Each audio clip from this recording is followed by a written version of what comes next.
రాజేష్ గౌడ్ కుటుంబాన్ని పరామర్శించిన గౌడ సంఘం నాయకులు. పశ్చిమ గోదావరి జిల్లా వీరవాసన మండలం నందమూరి గరువు వద్ద ఇటీవల అమ్మవారి జాతరలో యువకుల మధ్య ఘర్షణతో 16 సంవత్సరాల మైనర్ బాలుడు మృతి చెందిన విషయం తెలిసిందే. ఈ సంఘటనపై ముక్తకంఠంతో గౌడ సమైక్య నాయకులు తీవ్రంగా ఖండించారు. సోమవారం రాజేష్ గౌడ్ ఇంటికి వెళ్లి ఆయన కుటుంబాన్ని పరామర్శించి రాజేష్ చిత్రపటానికి పూలమాలలు వేసి ఘన నివాళులర్పించారు. అనంతరం ఆ కుటుంబానికి ప్రగాఢ సానుభూతిని తెలియజేశారు. ఈ సందర్భంగా పలువురు గౌడ సమైక్య నాయకులు మాట్లాడుతూ, వెంటనే మిగతా 2 నిందితులను అరెస్టు చేసి కఠినంగా శిక్షించాలని డిమాండ్ చేశారు. ఓ మైనర్ బాలుడిని కొట్టి చంపడమే కాకుండా సెటిల్మెంట్ చేశామంటూ, డబ్బు ఇచ్చామంటూ దుష్ప్రచారాలు చేయటం దారుణమని దుయ్యబట్టారు. ఒక మనిషిని కొట్టి చంపడమే కాకుండా కనీసం మానవత్వం కూడా లేకుండా నిరుపేదలైన ఆ కుటుంబాన్ని, కొడుకుపోయి ఉన్న ఆ తల్లిని అల్లరిపాలు చేయటం దారుణమన్నారు.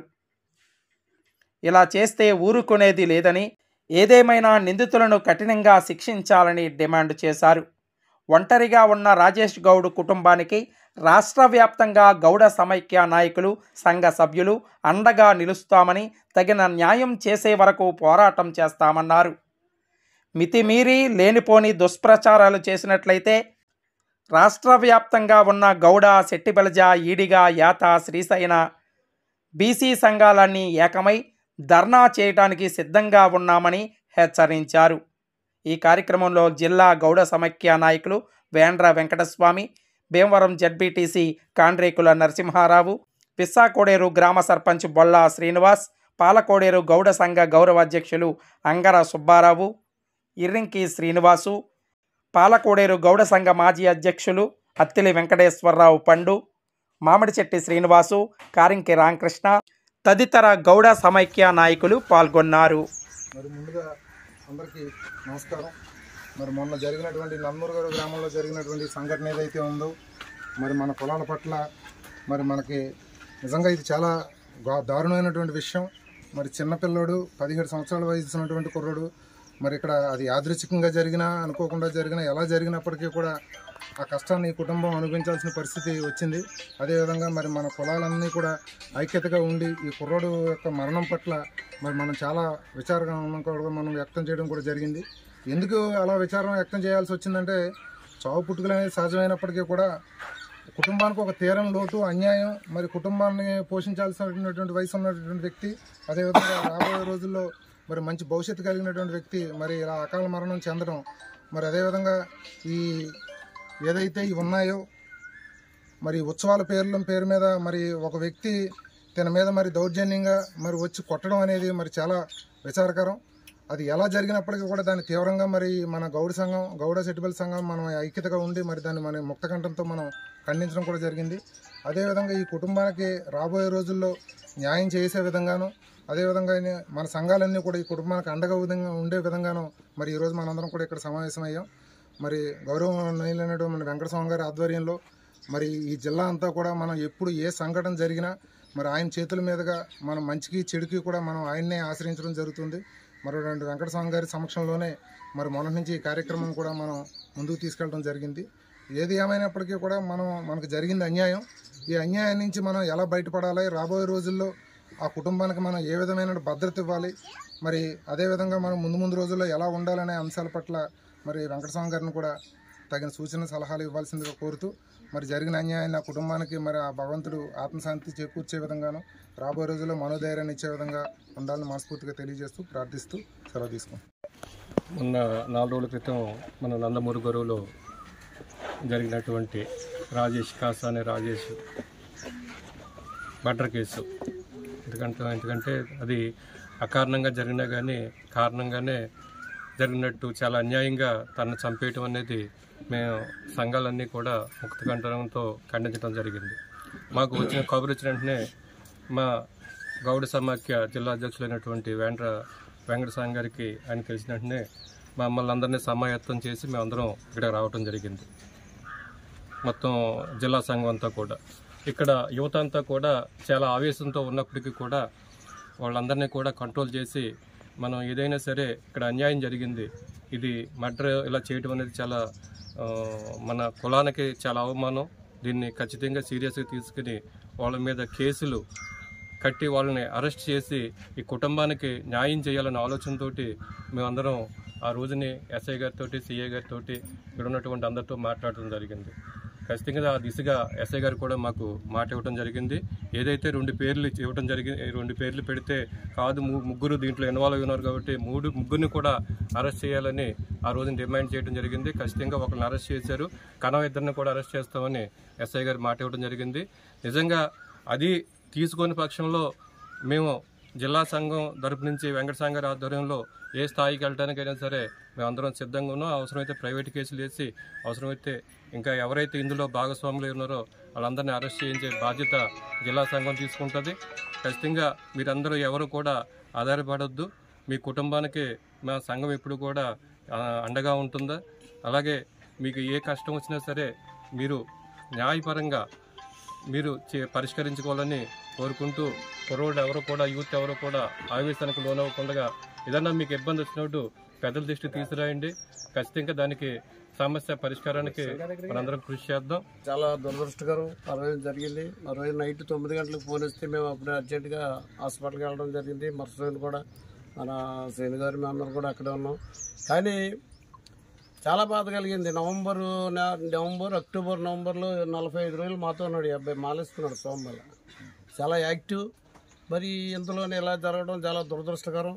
మనిషి కూడా చాలా వ్యక్తిగతంగా చాలా మంచి వ్యక్తి. మరి ఆ కుర్రాడికి తీరలోట, ఆ కుటుంబానికి తీరలోట అంటే ఎవరు మనం తీర్చలేము. కానీ మనం ఈరోజు మన సంఘాలు ఇతరులాగే మనకు కూడా మన సంఘాలు బలపరుచుకోవాలి. మా గౌడ సెట్టిబల సంఘం తరపున ఇలా అన్యాయం జరిగినప్పుడు అందరూ కూడా ముక్తకట్టంగా చేరి వాళ్ళకి కుటుంబానికి న్యాయం చేయాలని ఈ రోజున మరి సోదరులు వెంకట సంఘ గారు, అలాగే శ్రీను గారు, మళ్ళీ ఇంకో సోదరుడు నరసింహరావు హనుమంత్ అందరూ వచ్చాం. గౌడ చెట్టు సంఘం అందరం కలిపి మాకు మధ్యాహ్నానికి కవర్ తెలిసిందండి. మధ్యాహ్నం ఇక్కడికి వచ్చాము. సాయంకాలం పోస్ట్ మార్టం అయిపోయాక తీసిపోదాం అని చెప్పేటప్పటికి ఇక్కడ ఏంటంటే మనకు పెద్దలు గౌడ చెట్టు సంఘం ఎవరో కూడా పెద్దలు కనపడతలేదు, పెద్దలు కాపాడతలేదు. కాబట్టి అలా తీసిపోదామని అబ్జెక్షన్ పెట్టి మేము అందరూ పెద్దలు మంచి జరిగినా చెడ్డ జరిగినా ఏది జరిగినా అందరు పెద్దల్లోనూ జరగాలని చెప్పేసి ఆ నైటు ఆపుతం జరిగిందండి. తెల్లారేమో మేము ఫోన్లు చేస్తే ఎక్కడ తిరుపతిలోని కట్ట ఉన్నారంట, కట్ట కనకరాజు గారు అందరూ వెంకట సంఘ అందరూ బయట ఉన్నారని చెప్పేసి అన్నారు. తెల్లారి వచ్చి అందరూ మాకు బాగానే మా పెద్ద అన్నది ఉండాలి, రేపు పొద్దున ఏదైనా ఇలా జరిగింది, రేపు పొద్దున ఎప్పుడు ఇలాగ జరగకూడదు, అది రేపు పొద్దున మా పెద్దలకు తెలియపరచాలంటే మేము తెలియపరిచాం. తెలియపరిచి తెల్లారి వచ్చాక అందరూ కూడా బాగా స్పందించి చేశారు. కాకపోతే మాకు తెలిసింది ఏంటంటే ఇక్కడ మేము చచ్చిపోయి ఈ బాధలో మేము ఉంటే ఈ ఊర్లోనూ పొగారు ఏంటంటే 10 లక్షలు ఇచ్చేసాము, 50 లక్షలు ఇచ్చేసాము, సెటిల్మెంట్ చేసేసుకున్నామని అంటున్నారంట. ఈ 10 లక్షలు 50 లక్షలు ఇచ్చేసి డబ్బున్న వాళ్ళు మరి వాళ్ళే వేస్తున్నారు, పొగారు బయట నుంచి వేస్తున్నారు ఏంటన్నది తెలియదు. మాకైతే ఏమీ రూపాయి ఇవ్వలేదు, ఏమీ చేయలేదు, సెటిల్మెంట్ అవ్వలేదు. కాకపోతే మా పెద్దలు ఎలా చేస్తే అలాగే మేము జరిపించాలని చెప్పి పెద్దల మీద పెట్టాం. ఈ పొగారులన్నీ ఆఫ్ చేసుకుని మాకు న్యాయం చేయాలని చెప్పేసి మాకు ఏంటంటే కుర్రాడికి పోయాడు కాబట్టి రేపు ఇటువంటి బాధ వాళ్ళకు కూడా తెలియాలి, వాళ్ళ తల్లిదండ్రులకు కూడా తెలియాలి. ఇంకొకసారి రేపు పొద్దున్న ఎప్పుడు కూడా ఇలాంటిది మనం చేయకూడదు, ఇలాంటి చేతి రేపు పరిష్కారం మాకు కూడా తగ్గుతుందని చెప్పేసి ఆ బాధలు వాళ్ళకే తెలియాలి. కుర్రోడిని మాత్రం కఠినంగా మాత్రం శిక్షించాలి. అది మాత్రం మేము కోరుతున్నాను. పాల్గొడ నుంచి గౌడ చెట్టు సంఘం గౌరవ అధ్యక్షుడు సుబ్బారావు రాజేష్. ఇది యాదృచ్ఛికంగా జరిగినప్పటికీ కూడా నరసింహరావు చెప్పినట్టు ఒక వ్యక్తిని చంపడం అంటే అది చాలా పెద్ద నేరం. ఖచ్చితంగా మేము కోరుకునేది ఏంటంటే ముందు ఆ కుర్రోడికి శిక్ష పడాలి. ప్రప్రదంగా మేము కోరేది ఏంటంటే అని ఖచ్చితంగా ఏ తల్లిదండ్రులకైతే ఆ కుర్రోడు దూరం అయిపోయాడో ఆడు కూడా ఆ తల్లిదండ్రులు దూరం అవ్వాలి. ఖచ్చితంగా 14 సంవత్సరాలు ఆడు జైల్లో ఉంటేనే ఖచ్చితంగా మనకు ఈ కుటుంబానికి న్యాయం జరిగిందని మేము అనుకుంటున్నాం. ఖచ్చితంగా కూడా అలా చేయటానికి అంతేకాకుండా దీనిలో ప్రమేయం ఉన్న వాళ్ళందరినీ కూడా ప్రైవేట్ కేసు వేసి మన ప్లేటర్లు ఉన్నారు, మన దాంట్లో రూపాయి ఖర్చు అక్కర్లేదు, ప్రైవేట్ కేసు వేసి వాళ్ళని కూడా అరెస్ట్ చేసి రాబోయే రోజుల్లో మనం ఎలా చేయాలి ఏంటన్నది పెద్దలందరూ ఉన్నారు, ఆ సమక్షంలో చేద్దాం. అలాగే ప్రెసిడెంట్ గారు కూడా ఈ విషయంలో మరి చాలా కృషి చేసి ఈ కేసుని కట్టించడంలో చాలా ప్రథమ పాత్ర వహించారు. అలాగే మన చంద్రమోహన్ కానీ అలాగే సుబ్బారావు గారు చాలా ఈ అందరిని ఇక్కడ రప్పించడంలో ప్రథమ పాత్ర వహించి మరి మనం అంతా ఇంతమంది ఉన్నాం, మన పెద్దలు ఇక్కడ రావాలి, మనకు పెద్దలను చూసి రేపొద్దున ఈ కులానికి అండదండలుగా ఉండాలనే ఉద్దేశంతో ఈ కుటుంబానికి ఆయన తీసుకున్న చొరవ. తర్వాత నరసరావు గారు కూడా మరి కుటుంబం అంటే ఆయన కూడా అలా మరి రిలేషన్ కూడా ఉంది వీళ్ళకి.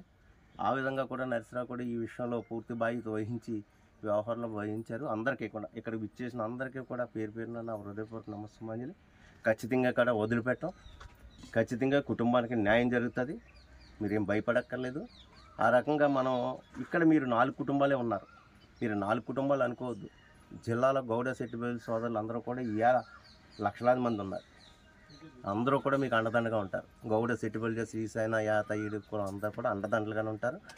మీరు ఎప్పుడూ కూడా ఈ పక్క సంఘాల్లో ఎప్పుడూ కూడా కలిసిమెలిసి సంఘాలతో ఉండండి. మనం కూడా ఒకరి మీద దెబ్బలాడుకో గొడవకు వెళ్ళటానికో సంఘాలు కాదు. మనల్ని మనం ఇలాంటి సమస్యలు వచ్చినప్పుడు రక్షించుకోవడానికి, అలాగే బంధుత్వాలు బంధాలు పెంచుకోవడానికి ఈ సంఘాలు. అంచేత యువతకు కూడా నేను చెప్తున్నాను, అసలు గొడవ అనే పదానికి మనం దూరంగా ఉండాలి.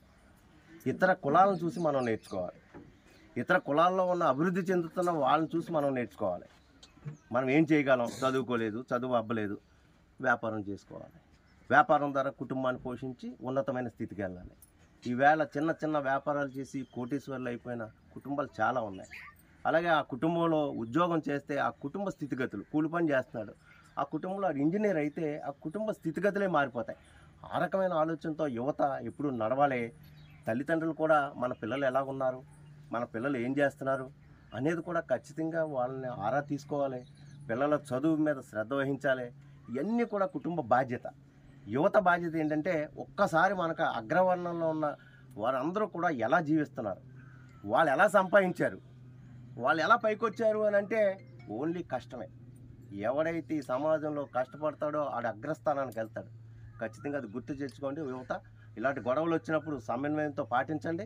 ఒక మెట్టు దిగండి గొడవ తగినప్పుడు. అంచేత ఏమీ తప్పులేదు. కాబట్టి మీరందరూ కూడా ఇలాంటి సమస్యలు భవిష్యత్తులో రాకూడదు.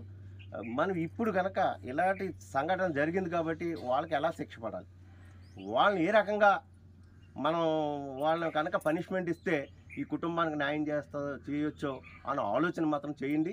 కక్షలో కార్యాలకి మనం ఎట్టి పరిస్థితుల్లో వెళ్ళొద్దు. వాళ్ళు చేశారనే ఆలోచన మనం చేయవలసిన అవసరం లేదు.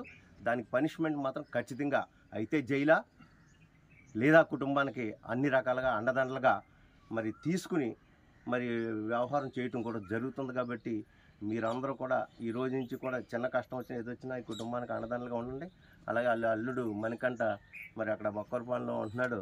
ఇప్పుడు మరి వాళ్ళకి తండ్రి కొడుకైనా మరి ఏదైనా అతనే కాబట్టి పూర్తి బాధ్యత వహించి ఆ కుటుంబానికి అండదండలుగా ఉండాలని చెప్పి మణికంఠని కోరుతున్నాను. అలాగే మీరు ఎప్పుడు కూడా ఒక ఇవాళ పెద్ద మనుషులు రాలేదు, ఈవేళ మాకు చేయలేదు అనేది కాదు. మీరు ఏదన్నా మీరు పర్టికులర్గా రావక్కర్లేదు. ఒక ఫోన్ కాల్ నాకు కానీ నరసరావు గారికి కానీ ప్రెసిడెంట్ గారికి కానీ ఎవరొకరికి ఫోన్ చేసి పరిస్థితి ఇలా ఉందని ఒక మాట చెప్తే చాలు. మాకు మా ఇంటికి రావాల్సిన అవసరం లేదు, దగ్గర రావాల్సిన అవసరం లేదు.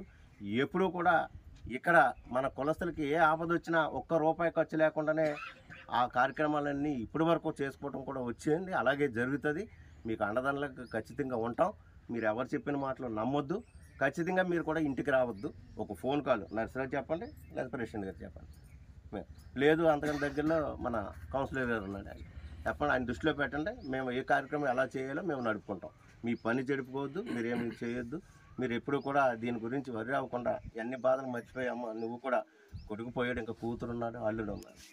ఖచ్చితంగా మనోధైర్యంగా ఈ కుటుంబం పైకి రావాలి. ఈ కుటుంబం ఇంకా మీ కుటుంబం అభివృద్ధి చెందే ఆలోచనతో మీరు ఆలోచన చేసి మీరందరూ మంచి ఉద్దేశంతో ఈ పక్కన చుట్టుపక్కల అందరితో కూడా మంచి సదుద్దేశంతో ఈ కార్యక్రమం అయిపోయిన తర్వాత మనం ఏదో పక్షుల కార్యక్రమాలు కాకుండా నీకు న్యాయం జరిగేలాగా మేమందరం ఖచ్చితంగా అండగా ఉంటాం. అంచేత నీకు కొడుకైనా కూతురైనా నీ కూతురు నీ అల్లుడు ఉన్నారు కాబట్టి వాళ్ళు కూడా ఖచ్చితంగా నీకు అండదండలుగా ఉంటారు.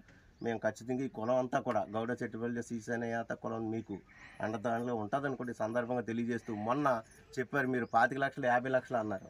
ఆడు ₹1 కోటి ఇచ్చినా మన రూపాయి తీసుకోవాలి. వేళ మాకు అవసరం లేదు, మనకు అవసరం. నిజంగా కూడా మనకంటే చెప్తున్నాను, వాళ్ళకి చెప్తున్నాను, మనలో కనుక దమ్ము ఉంటే ఏ స్థాయికైనా మనం సంపాదించుకున్న శక్తి భగవంతుడు మనకి ఇచ్చాడు, వెళ్ళాలి.